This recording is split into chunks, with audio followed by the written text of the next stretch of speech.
ఇప్పుడే జీ5 app download చేయండి. చూడండి మీ ఫేవరెట్ టీవీ షోస్ ఎప్పుడైనా ఎక్కడైనా. ఏదేమైనా ఆ లాయర్ భరద్వాజ్ సామాన్యుడు కాదు. ఆడొక్కసారి కేసు అట్టుకున్నాడంటే అవతలి వ్యక్తిని ఊరికంబం ఎక్కించేదాకా వదిలిపెట్టాడంట. అంటే రామయ్య గారికి శిక్ష పడుతుందంటారా? అందులో అనుమానం ఏముందత్తయ్య గారు? ఆ లాయర్ భరద్వాజ్ రామయ్య గారికి వ్యతిరేకంగా వాదించబోతున్నారు. పైగా ఆ రామబ్రహ్మం రామయ్య గారి మీద పగతో రగిలిపోతున్నాడు. ఏదో ఒక దొంగ సాక్ష్యం సృష్టించి ఖచ్చితంగా రామయ్య గారికి శిక్ష పడేటట్టు చేస్తారు. అమ్మా, అసలే నానమ్మ టెన్షన్ పడుతుంటే నువ్వింకా భయపడతావేంటి? అరే, అయినా దేశంలో భరద్వాజ్ అనే లాయర్ ఒక్కడే ఉంటాడా? తాడిని తన్నేవాడు ఒకడు ఉంటే తల తన్నేవాడు ఇంకొకడు ఉంటాడని ఆయన మించిన లాయర్లు ఈ దేశంలో చాలా మందే ఉన్నారు. ఎంత ఖర్చైనా సరే భరద్వాజ్ని ఢీకొట్టే లాయర్ని తీసుకొస్తాను. తాతయ్య కేసు వాదించి ఆయన నిర్దోషిగా బయటికి తీసుకొస్తాను. నానమ్మా, రామయ్య గారికి శిక్ష పడుతుందంటే నువ్వెందుకు అంతలా బాధపడిపోతున్నావు? నువ్వెందుకు ఇంతలా కుమిలిపోతున్నావు? ఆయనకి మన ఇంటికి ఉన్న సంబంధం ఏంటి? ఆయనతో మనకున్న అనుబంధం ఏంటి? ఎందుకు ఎందుకు ఆయన కోసం మనందరం ఇంతలా తాపత్రయపడుతున్నాం? నిజం చెప్పలేను, ఆయన నా భర్తని ఒప్పుకోలేను. కానీ నీకు నా సమాధానం ఎలా చెప్పి తీరాలరా? ఎంత కాదనుకున్నా ఆయన మన కంపెనీ యజమాని కదా నాన్నా. ఈ రోజు మనం ఈ స్థితిలో ఉండడానికి ఆయనే కారణం. అందుకే ఈ బాధంతా.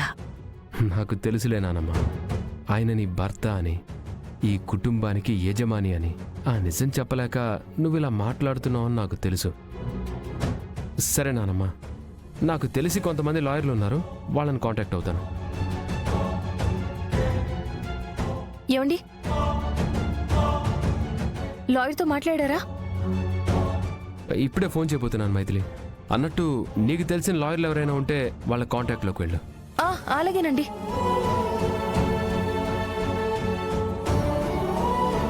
హలో ఉత్తమ్ గారు, how are you? Good evening sir. నిన్ననే టీవీలో న్యూస్ చూశాను సార్. మీ రామయ్య గారిని అరెస్ట్ చేశారంట కదా? అవును సార్, ఆ కేసు గురించి మాట్లాడదామని మీకు కాల్ చేశాను. సారీ సార్, ఆ కేసుని లాయర్ భరద్వాజ గారు టేకప్ చేశారు. ఆయనకి ఎదురుగా వెళ్ళి వాదించి గెలుస్తాననే నమ్మకం లేదు సార్. నేను వాదించలేను సార్. సార్ అది కాదు సార్.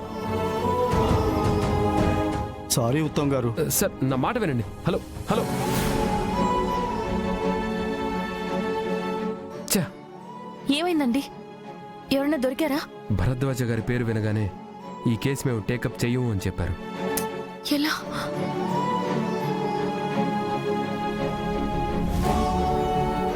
ఒక్క నిమిషం. హలో మైథిలి గారు, చెప్పండి మేడం. మా తాతయ్య గారు అనుకోకుండా ఒక కేసులో ఇరుక్కున్నారు. దాని గురించి మాట్లాడదామని చేశాను. తాతయ్య గారంటే రామయ్య గారేనా? అవును సార్. ఆ కేసును లాయర్ భరద్వాజ్ గారు వాదిస్తున్నట్టున్నారు కదూ? అవును సార్. మా తాతయ్య గారి తరపున మీరు వాదించాలని కాల్ చేశాను. సారీ అమ్మా, భరద్వాజ్ గారి దగ్గర నేను అసిస్టెంట్గా పనిచేశాను. చా, ఆయనకి ఎదిరెళ్ళి గెలిచే సీన్ నాకు లేదు. వేరే లాయర్ ఉంటే ట్రై చేసుకోండి. సార్ అది కాదు సార్, ప్లీజ్ సార్. సార్, ఏమైంది మైథిలి? మీకు ఏ రిజల్ట్ వచ్చిందో నాకు అదే రిజల్ట్ వచ్చిందండి. చా, అయితే ఆయన కూడా రిజెక్ట్ చేశాడన్నమాట. అవునండి. ఈ దేశంలో మీకు తెలిసిన లాయర్లు ఉన్నారా ఏంటి? మాకు కూడా ఓ లాయర్ తెలుసు, మేము కూడా ట్రైయింగ్ చేస్తాం.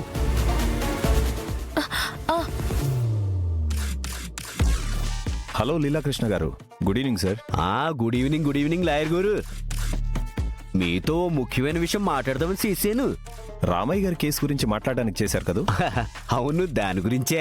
సారీ సార్, నాకు హెల్త్ బాగాలేదు. డాక్టర్ గారు 2 నెలలు రెస్ట్ తీసుకోమని చెప్పారు. అర్థమైనది.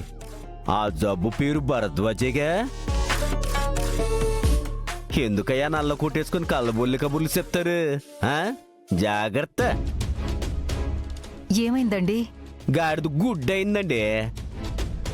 ఆ భరద్వాజ్ గారి పేరు చెప్పగానే అందరూ తుర్రుమని పారిపోతున్నారు.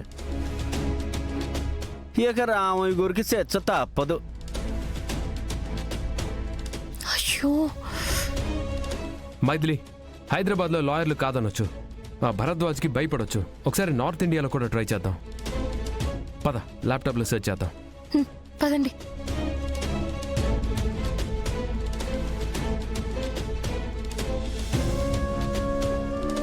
రామయ్య గారి అదృష్టం ఎలా ఉందో అలా జరుగుతుంది అత్తయ్య గారు. మీరేం టెన్షన్ పెట్టుకోకండి. రిషా, ఆంటీ సరే.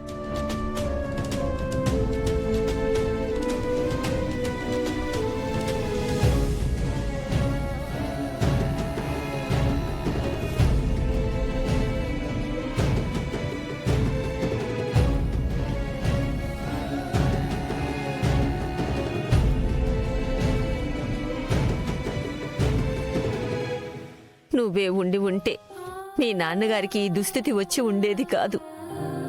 ఈ తల్లిదండ్రులతో నీకు అవసరం రాకపోయినా ఇన్నాళ్లకి ఈ తల్లికి నీ అవసరం వచ్చింది నాన్న.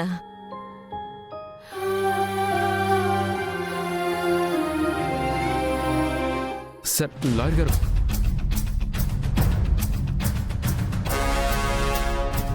ఏమైందండి? ఒప్పుకోవట్లేదు. మైత్రి, నువ్వు నంబర్ కాల్ చేయి. నాన్న ఉత్తమ్, చెప్పినావమ్మా. ఈ కేసు వాదించడానికి ఆ భరద్వాజ్ కంటే పవర్ఫుల్ లాయర్ దొరికాడు.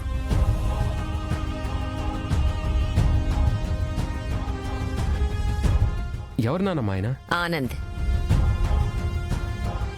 ఆనంద? ఆనంద్ ఎవరు నానమ్మా?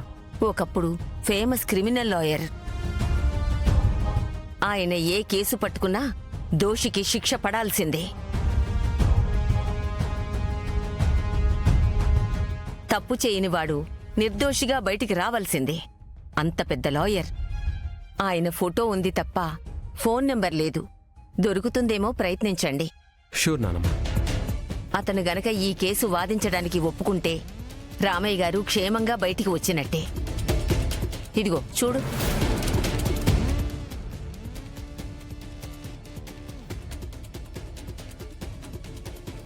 నానమ్మా, ఈ ఆనంద్ మీకెలా తెలుసు? నాకంటే రామయ్య గారికి బాగా తెలుసు. తన బిజినెస్ వ్యవహారాల్లో ఏదైనా లీగల్గా ప్రాబ్లమ్స్ వస్తుంటే ఈయనే వాదిస్తూ ఉండేవారు. అలా తెలుసు. సరే నానమ్మా, నేను ఎంక్వైరీ చేస్తాను. సరే. ఆనంద్.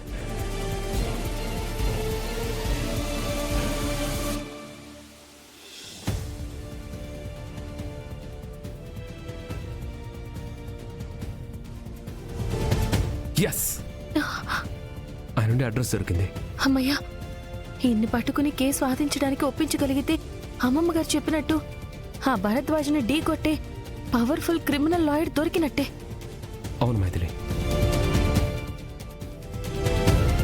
మార్నింగే వెళ్దాం మైథిలి.